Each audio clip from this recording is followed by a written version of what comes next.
Mapagpalang araw sa atin lahat mga idol. Ayan, papakainin muna natin itong mga alaga natin. I-check up natin kasi last week, 3 beses na pinasyalan ng mga aso itong mga alaga ko. Ang daming sinira. Ayan mga idol, bago tayo pupunta sa bukid at magdilig sa ating mga tanim na gulay na maliliit, yung mga katatanim lang nung katatapos lang ni Bagyo Uwan mga idol, para hindi malanta yung mga tanim natin na gulay na kakatanim natin. Yan. Maraming na disgrasya dito sa ating mga alaga dahil sa aso last week. Marami.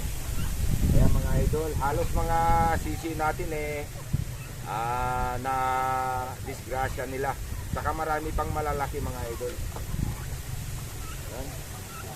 Sana makapakita tayo agad ng kapalit yung mga nasira mga idol.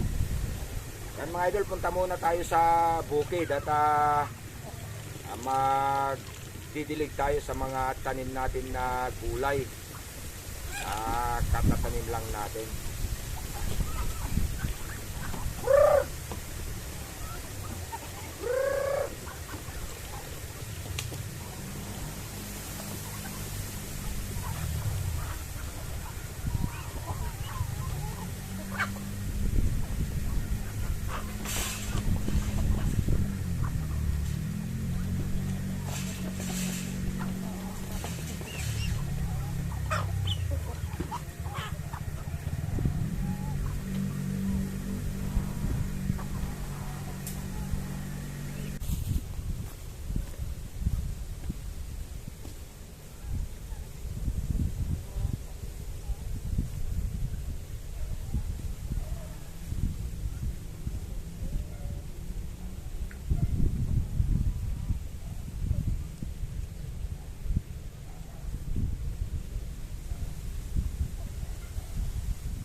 Mga idol, magdidilig tayo ng tanim natin na maliliit na gulay.